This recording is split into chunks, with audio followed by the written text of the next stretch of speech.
नमस्कार, मैं हूं आपके साथ अंशिका पाठक। स्वागत है आपका हमारे स्पेशल शो खबर आपके मतलब की में।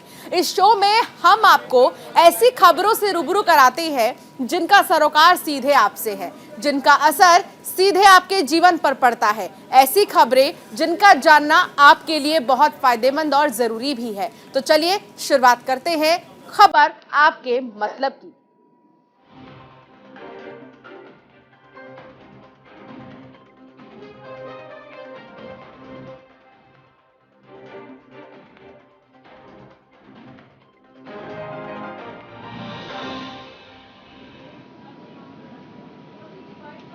तो आज खबर आपके मतलब की में हम ऐसे विषय पर बात करेंगे और ऐसे विषय के बारे में एक्सपर्ट से राय लेंगे जिनका सीधा सरोकार आपसे है। आज देश की अधिकांश आबादी मोबाइल फोन इस्तेमाल करती है। लगभग सभी सर्विस प्रोवाइडर कंपनियां आसान और सस्ता डेटा पैक दे रही हैं और स्मार्टफोन इस्तेमाल करने वाला लगभग हर आदमी अपने मोबाइल फोन पर इंटरनेट का इस्तेमाल कर रहा है। यानी स्मार्टफोन इस्तेमाल करने वाला हर आदमी टेक्नो सेवी हो जा रहा है। टेक्नो सेवी होना वरदान भी है और अभिशाप भी, क्योंकि जैसे जैसे तकनीक आगे बढ़ती जा रही है, ऑनलाइन फ्रॉड करने वाले भी अपडेट होते जा रहे हैं।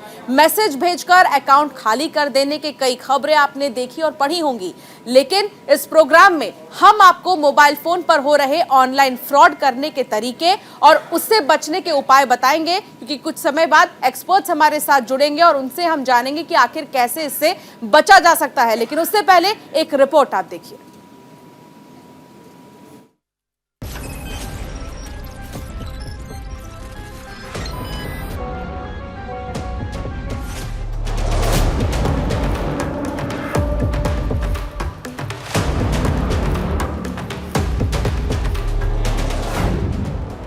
हेलो। हेलो। मैं बिजली विभाग से बोल रहा हूँ। जी कहिए। आपका बिजली का कनेक्शन कटने वाला है। क्यों? आपने बिल नहीं जमा कराया है। तो क्या करना होगा? मैं आपको एक बार कोड भेज रहा हूँ, आप उस पर पेमेंट कर दीजिए, वरना आधे घंटे में आपकी बिजली काट दी जाएगी। नहीं, बिजली मत काटिएगा, मैं पेमेंट कर रही हूँ। ये बातचीत आपने सुनी। इस बातचीत के बाद स्कैमर आपको बारकोड भेजेगा। उसे स्कैन करते ही आपका बैंक बैलेंस खाली हो जाएगा। ये फोन आने से पहले आपके पास एक मैसेज आएगा जिसमें आपसे कहा जाएगा कि आपकी बिजली कटने वाली है। ये सिर्फ एक उदाहरण भर है। आपके फोन में अक्सर मैसेजेस आते रहते होंगे। हर रोज तकरीबन 8 से 10 मैसेजेस आपके स्मार्टफोन में आते ही रहते होंगे। इनमें से कई सारे मैसेजेस बैंकिंग से जुड़े होते हैं, कई ऑफर से जुड़े होते हैं, लेकिन कुछ मैसेजेस ऐसे होते हैं जो काफी खतरनाक साबित हो सकते हैं और आपके अकाउंट में लाखों रुपए की चपत भी लगा सकते हैं। लोगों को पता भी नहीं चलता और इन मैसेजेस के चक्कर में वे फंस जाते हैं और फिर उन्हें लाखों रुपए का नुकसान भी हो जाता है। आज हम आपको ऐसे ही 3 मैसेजेस के बारे में बताने जा रहे हैं जो अगर आपके स्मार्टफोन में आए तो उन्हें तुरंत डिलीट करने में ही आपकी भलाई है, नहीं तो आप ऑनलाइन फ्रॉड का शिकार हो सकते हैं।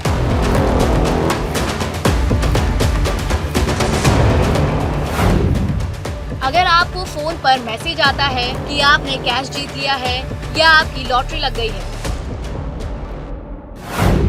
और आपको कैश लेने के लिए कुछ प्रोसीजर फॉलो करने के लिए कहा जाता है, तो ऐसे मैसेजेस को तुरंत ही डिलीट करने में आपकी भलाई है, क्योंकि ज्यादातर मामलों में ये फ्रॉड ही रहता है। और अगर आपने इस प्रोसेस को पूरा किया तो आप भी ऑनलाइन फ्रॉड के चक्कर में आ सकते हैं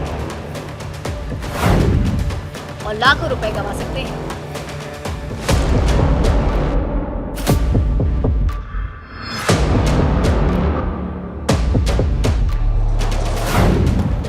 कुछ मैसेजेस ऐसे होते हैं जिसमें एक लिंक दिया जाता है और उस पर क्लिक करने के लिए कहा जाता है।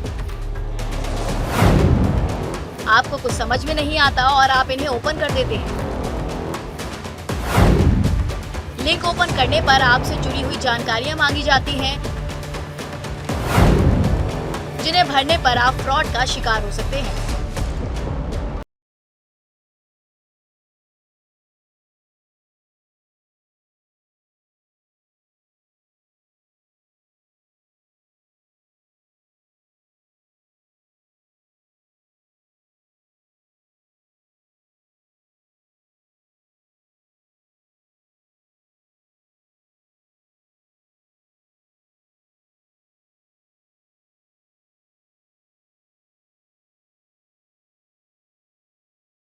और कोई प्रोसीजर को फॉलो करना है, तो आपको ऐसा नहीं करना चाहिए और गलती से भी इस मैसेज को अपने स्मार्टफोन में सुरक्षित नहीं रखना चाहिए। तुरंत डिलीट कर दें, अन्यथा इस कॉल पर आपको लाखों रुपए की चपत लग सकती है।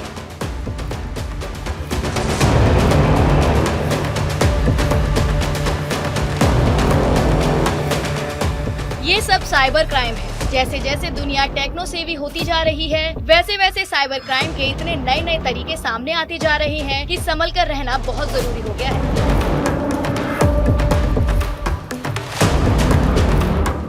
इसी के साथ में आप किसी भी ऐप को डाउनलोड करने के बाद जब इंस्टॉल करें तो ध्यानपूर्वक सभी चीजों को पढ़ें। आपसे ऐप किसी भी चीज की परमिशन मांगता है तो वो अलाउ करने से पहले आप पढ़ें कि वो क्यों परमिशन मांग रहा है। अगर आपको लगता है कि उस ऐप को आपके फोन की उस चीज की अनुमति की जरूरत नहीं है तो आप उसे बेहिचक मना कर दें। इस तरह से आप साइबर क्राइम से काफी हद तक बचे रह सकते हैं। Bureau report, news India.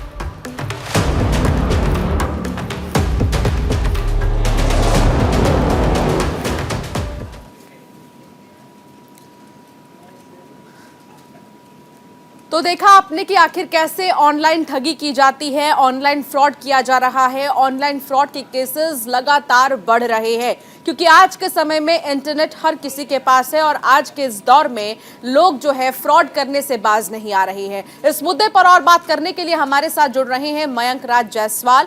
Mayank cyber expert है, साथ ही कुछ ही समय में हमारे साथ जुड़ेंगी रिद्धिमशील श्रीवास्तव। रिद्धिमशील हाई कोर्ट के एडवोकेट भी हैं, उनसे भी हम बातचीत करेंगे। लेकिन सबसे पहले मयंक, क्योंकि देखिए साइबर फ्रॉड्स जो है वो बढ़ रहे हैं। अगर साइबर फ्रॉड के केसेस को अगर हम देखें पिछले साल के मुकाबले तो हर साल बढ़े ही हैं। इसकी सबसे बड़ी वजह क्या है मयंक? देखिए, इसकी सबसे ज़्यादा बड़ी वजह है कि हमारा डेटा एक्सेस बहुत ज़्यादा फ्रीक्वेंट हो चुका है और काफ़ी अफोर्डेबल डेटा है हमारे कंट्री में और अफोर्डेबल फ़ोन्स हैं तो हर कोई डिजिटाइज हो रहा है। गवर्नमेंट की ऐसी पॉलिसीज़ हैं कि डिजिटल होना है सबको।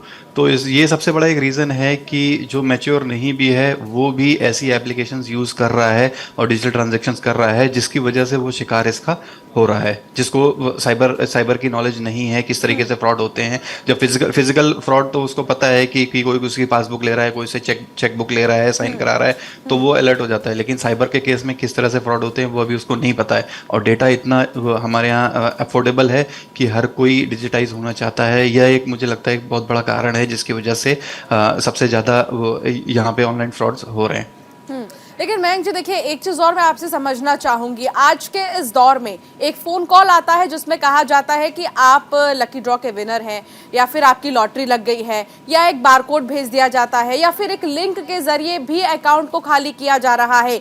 ये कैसे पॉसिबल हो जाता है? किसी के लिए क्या इतना आसान हो गया है किसी का अकाउंट हैक करना?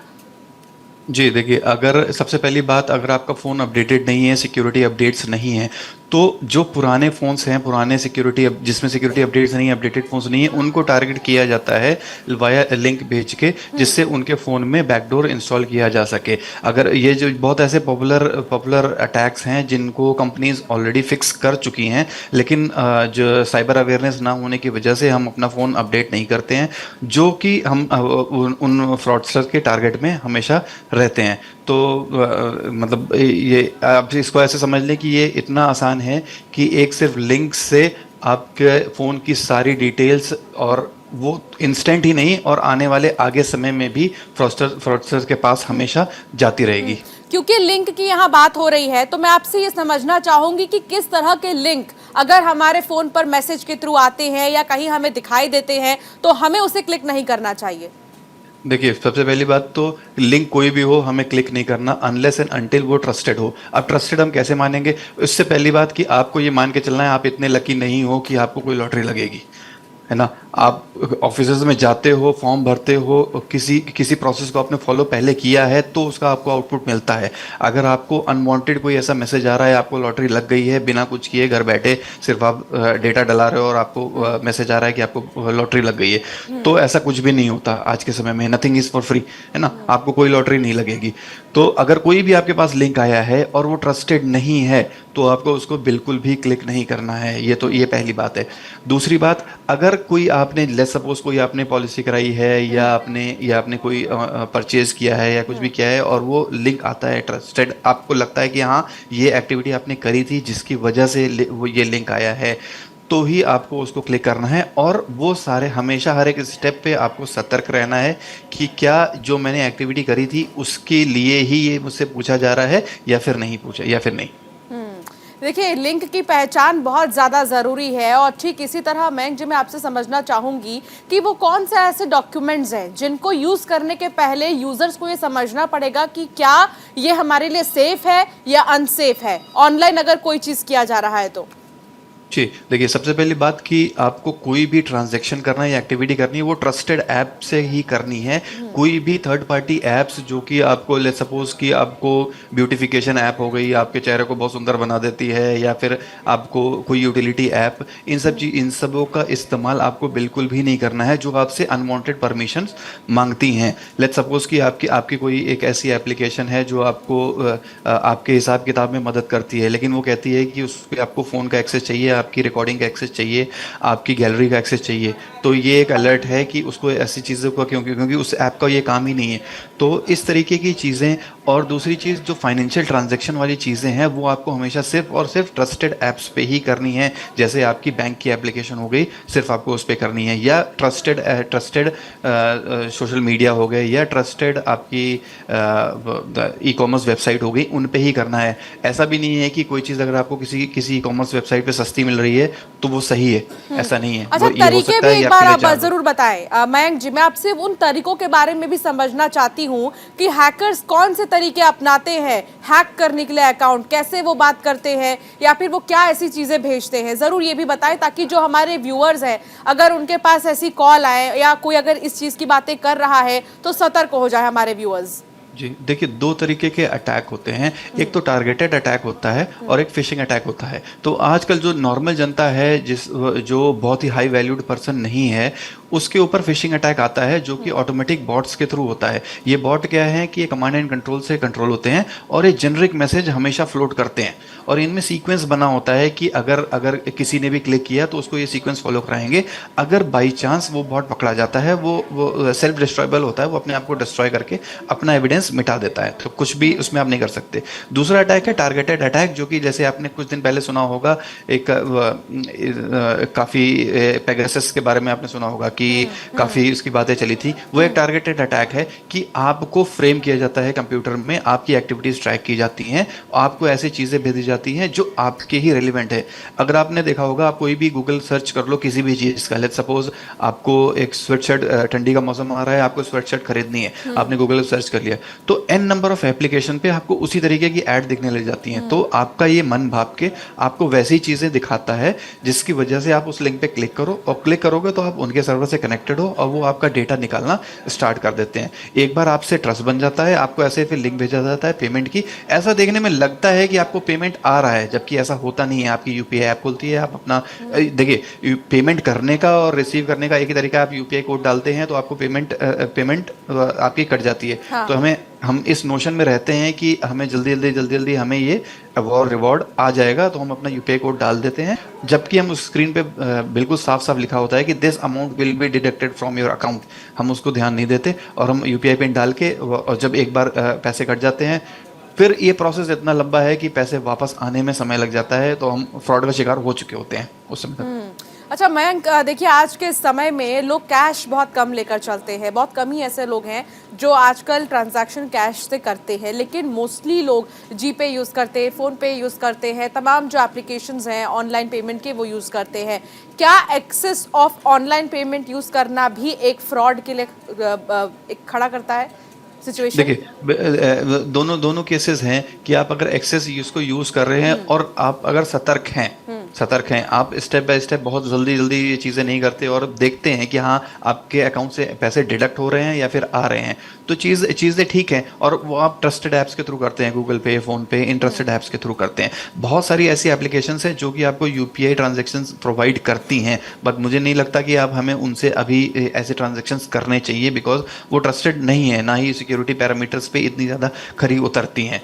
तो कैश ट्रांजैक्शन मतलब ऐसा नहीं है कि हमेशा हम बहुत ही इजी है, हम अगर डिजिटल ट्रांजैक्शन करते हैं बहुत ही इजी है, और बहुत ही फ्रैक्शन ऑफ सेकेंड्स में हम पैसे कहीं भी भेज सकते हैं या कहीं से भी मंगा सकते हैं।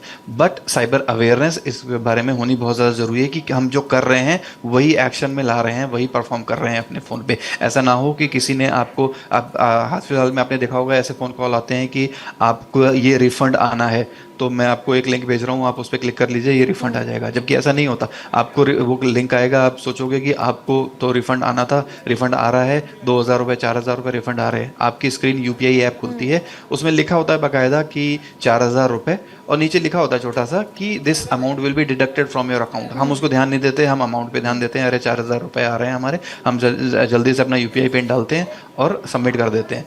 जबकि हमें 2 मिनट या 10 मिनट बाद पता लगता है कि ये तो पैसे हमारे अकाउंट से कट गए। तो हमें वो सतर्क रहने की बहुत ज़्यादा ज़रूरत है, एक एक स्टेप पे बाकायदा बहुत ध्यान से देखने की ज़रूरत है कि हम एक्चुअल में क्या कर रहे हैं, पैसे हमारे जा रहे हैं या फिर पैसे हमारे उसमें आ रहे हैं अकाउंट में। अच्छा, एक चीज और भी है फैक्टर फ्रॉड में, ओटीपी, जो कि अपने आप में ओटीपी बताता है कि वो वन टाइम पासवर्ड है, उसको रिपीटेडली यूज नहीं किया जा सकता है और बहुत ही प्राइवेटली उसको यूज करना भी चाहिए। लेकिन बावजूद इसके कई यूजर्स ऐसे होते हैं जो हर एप्लीकेशन में ओटीपी डालते तो हैं लेकिन पढ़ना भूल जाते हैं। ऐसे में ये कितना ज़रूरी हो जाता है हर एप्लीकेशन में, अगर हम कहीं पर भी ट्रांजैक्शन कर रहे हैं, चाहे वो कोई शॉपिंग एप्लीकेशन हो, चाहे वो कोई फूड डिलीवरी एप्लीकेशन हो, उसमें कितना ये ज़रूरी हो जाता है ओटीपी? देखिए, ओटीपी एक अगर हम देखें तो सबसे पहले आप पासवर्ड से लॉगिन करते हैं। ओटीपी एक सेकंड फैक्टर ऑफ ऑथेंटिकेशन है जिसको हम मल्टीपल फैक्टर कहते हैं, 2FA, जो आपको और सिक्योर करता है कि हाँ कोई ऐसी इलेजिमिटेड एक्टिविटी नहीं हो रही है। ठीक है, लेकिन हम उसको भी एक बर्डन मानते हैं कि हमें ओटीपी पढ़ के डालना होगा, तो हम एप्लीकेशंस को SMS रीड करने की परमिशन दे देते हैं कि हमारा वो भी एक स्टेप बच जाए, ऑटोमेटिकली रीड कर ले। लेकिन जबकि ये बहुत ही सेंसिटिव चीज़ है।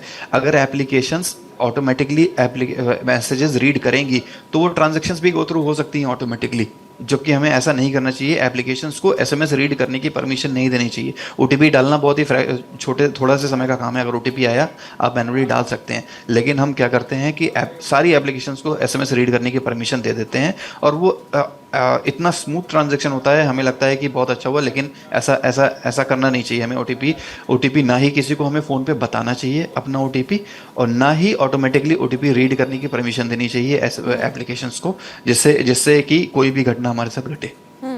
ये तो बात हो गई कि आखिर तरीके कितने होते हैं, एक तरह से फ्रॉड किया अगर जाता है, कोई अगर फ्रॉड कर रहा है तो उससे कैसे बचा जा सकता है।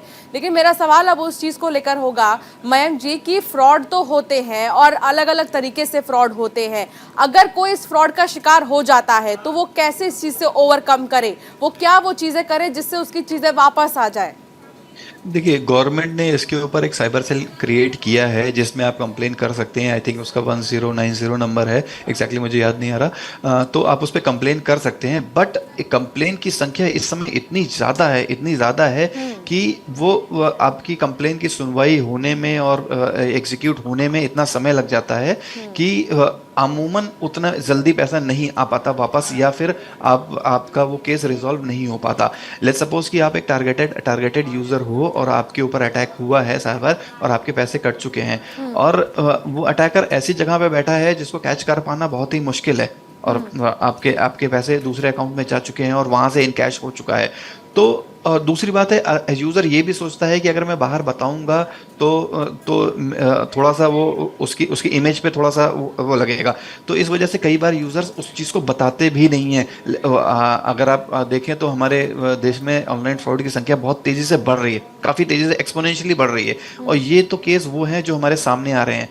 इसका मल्टीपल टाइम्स ऐसे केसेस हैं जो सामने ही नहीं आते हैं। आदमी कोई भी इंसान जो जिसके ऊपर से साइबर अटैक होता है वो यह मान लेता है चलो इस बार था, अगली बार से हम सतर्क रहेंगे। अच्छा, एज अ साइबर एक्सपर्ट मैं आपसे ये जानना चाहूंगी कि आपको क्या लगता है कि इन फ्रॉड्स को कम करने के लिए क्या किया जा सकता है? नीतियों में भी, टेक्नोलॉजी में भी क्या कुछ चेंजेस लाया जा सकता है? देखिए, सारी चीज़ों हम नीतियों पे ही निर्भर नहीं रह सकते। बहुत सारी चीज़ों में साइबर अवेयरनेस की भी ज़रूरत है। हमें खुद सतर्क रहने की ज़रूरत है। जब हम बैंक की पासबुक, बैंक की चेकबुक और बैंक जाने को लेकर इतना सतर्क रहते हैं, अपने लॉकर को एक्सेस करने के लेकर इतना सतर्क रहते हैं, तो इसको लेकर, मोबाइल फ़ोन को लेकर क्यों नहीं? जबकि लोगों को ये समझना पड़ेगा, हमारा मोबाइल फ़ोन उस बैंक खाते से भी ज़्यादा बड़ी वैल्यूएबल चीज़ है, क्योंकि इसमें आपका बैंक खाता तो है ही है, आपकी पर्सनल इन्फॉर्मेशन भी है, आपके पर्सनल एसेट्स भी हैं इसी के अंदर, सारी चीज़ें। तो साइबर अवेयरनेस सबसे ज़्यादा चीज़ें ज़रूरी है। कोई भी चीज़ आपको फ्री की नहीं मिलती है, आपको अवेयर हमेशा रहना पड़ेगा।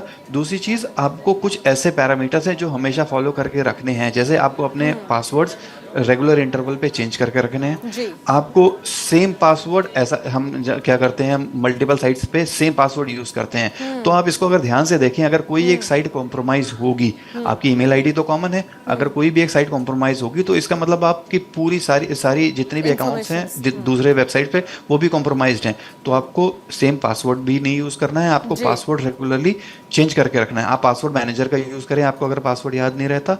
किसी भी चीज़ पे ट्रस्ट नहीं करना, अनट्रस्टेड एप्लीकेशंस इंस्टॉल नहीं करनी, और जो ट्रस्टेड एप्लीकेशंस है उनको अनवांटेड ऐप परमिशंस भी नहीं देनी कि अगर आपका काम ऑनलाइन शॉपिंग का है तो आप वॉइस रिकॉर्डिंग लेके क्या करोगे।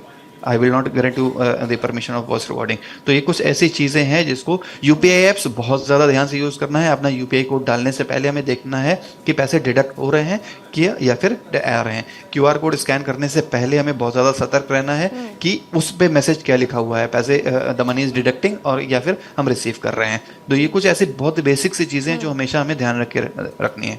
बहुत शुक्रिया मयंक जी, आपने बताया वो इम्पॉर्टेंट और बेसिक चीज़ें जो आज के समय में हर किसी को जानना ज़रूरी है। शुक्रिया अपना समय भी देने के लिए। तो ये मयंक जी थे, साइबर एक्सपर्ट, जिन्होंने बताया कि आखिर कैसे आप अपने आप को बचाए रख सकते हैं किसी भी फ्रॉड से। सबसे पहले किसी भी लिंक को आप क्लिक ना करें। किसी भी लिंक को आप अगर ओपन कर रहे हैं तो आप ये सोचिए कि वाकई में क्या इससे आप रिलेट करते हैं या नहीं। दूसरा, कोई भी फ़ोन कॉल आए तो कोई जवाब देने की ज़रूरत नहीं है, क्योंकि अगर वाकई में कोई जेन्युइन कॉल होते हैं या फिर जेन्युइन अगर आपके मैसेजेस आते हैं तो कहीं ना कहीं उसके एक फॉर्मल लेटर भी आपके एड्रेस पर ज़रूर आएंगे।